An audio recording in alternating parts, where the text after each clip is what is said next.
everybody. It's about time to start this next session. I am just here for... Come on, Alan.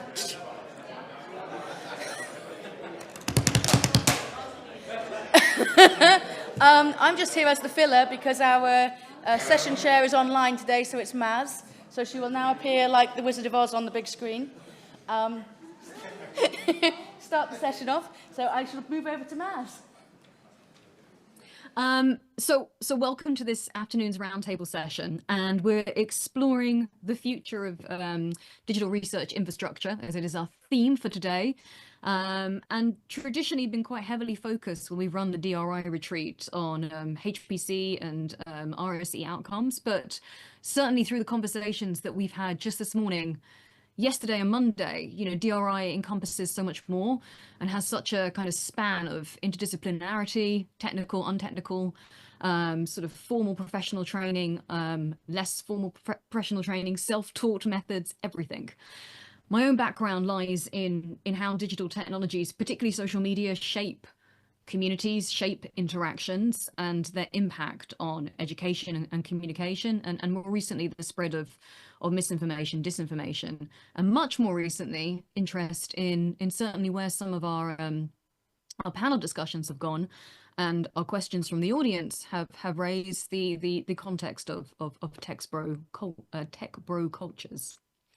So in this session, in our roundtable session, so thank you for tolerating my avatar head, we're going to explore the broader landscape of DRI activities, okay? Envisioning the future, maybe discussing critical aspects like decentralization, data literacy, any forms of emerging technologies, indeed your favorite science fiction authorities on this, if you will, and how DRI can be leveraged to democratize access to information and empower diverse communities.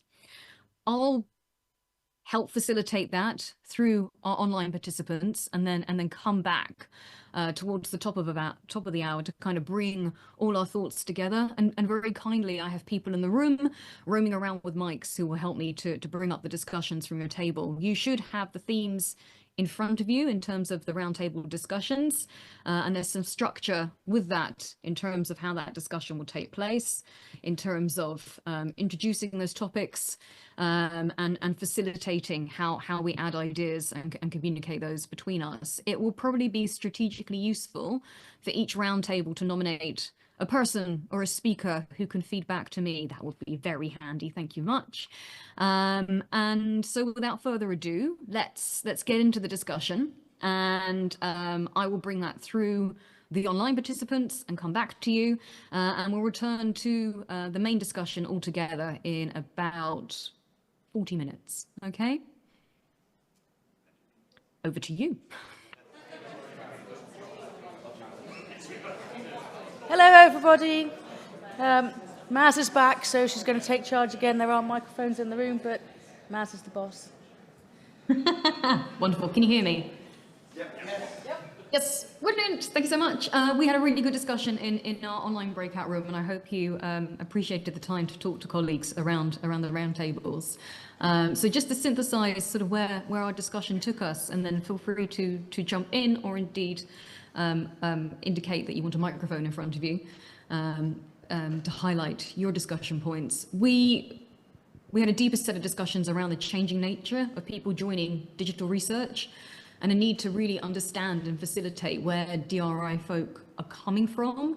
So the different exposure to different kinds of technical knowledge, and just anecdotally sharing experiences where different users and students come in particular, where there isn't an understanding because they haven't had that shared experience of using, you know, 1980s or 1990s command line based driven operating systems.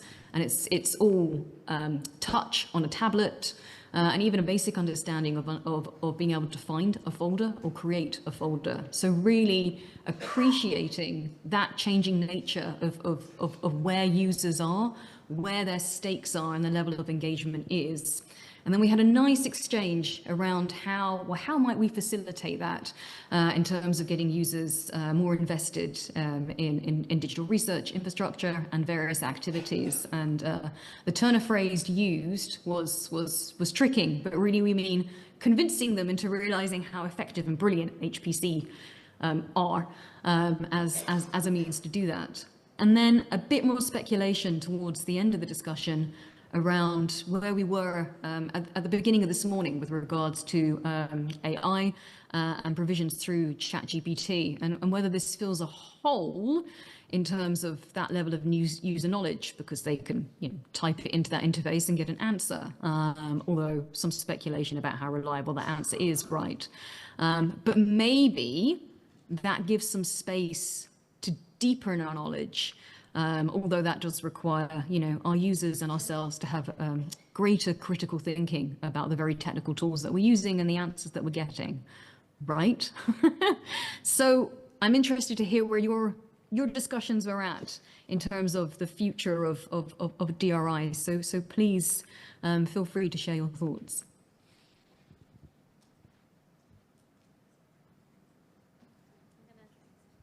Stand up for this, because actually our first discussion was even more basic about that term DRI itself, and that is digital really required in that phrase, because aren't we post-digital and things are all digital by its nature? And then what is it that we actually mean by infrastructure?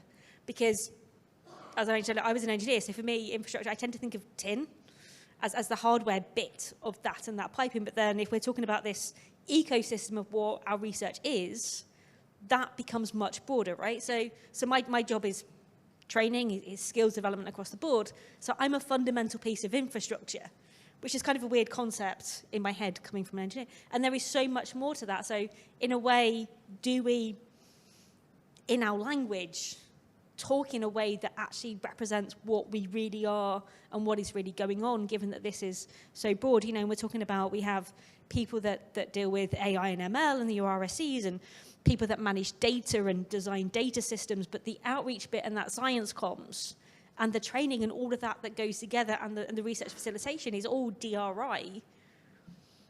But does that really fit with kind of in our heads this notion of infrastructure, and do we really need the digital? Because aren't we all just research plumbing in some way?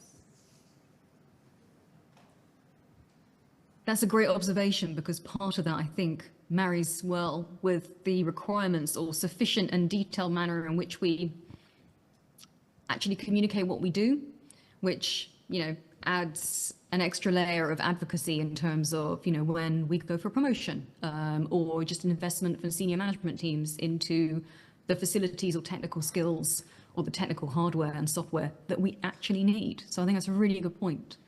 How about some of the other tables? Yeah, sure. So table C, I guess. Yeah, so just to pick up on a few of those points. So we also identified the sort of the digital literacy issue with certainly kind of, undergraduates coming into university not quite knowing what a file system is. They're used to using tablets, but really we need to think about tablets as just a replacement for paper. They don't necessarily know how they work. And then our discussion kind of sort of progressed around, well, actually, what does everybody need to know? Everybody who's going to work with electronic research data, what do they actually need to know? And we actually decided that it's very basic things like, what is a file? What are different types of data? What's the difference between an image and a table, or prose or music? How might you handle those in different ways? And then we talked a little bit about, kind of highlighted some pitfalls of using Microsoft Excel or, spreadsheet programs, and pitfalls that people have fallen into. The big famous one was UKHSA back in the pandemic, who fluffed an analysis because they hadn't realized that Excel had truncated a data set. And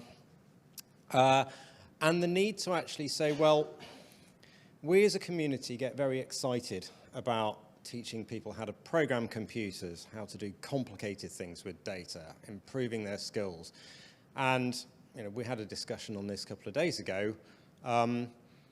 You can't teach everybody to do everything, because if you did, then they'd have no time to do their research. maybe a better approach would be to teach them some basic concepts and empower those researchers to kind of know where their limits are. So, you know, if they start to get a large data set, that they're aware that there are pitfalls of using tools like Microsoft Excel, and they might want to actually look beyond their current skill set, might want to go and talk to an RSE or a research data manager, a research data engineer, about their requirements, and to be able to signpost those kind of capabilities. And then we talked a little bit about data transfer, and you know, the difficulties of transferring data from A to B, and that sort of led into a discussion then on kind of federated data, and the fact that actually people, I think, haven't really caught up with thinking about federated data, but there are efficiencies to be made in kind of, you know, spreading the storage around, and, you know, platforms like the N8 could be very good for doing that between ourselves. Thank you so much. I have just heard the digital ding in the background, which tells me that you want to be released for lunch.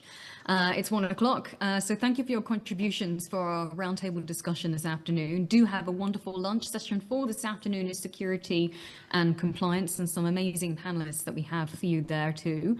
We'll keep the discussion going online through various breakout rooms, and also through the polls and questions that we've got going as well. Thank you so much for your time. It's been a real pleasure hosting you.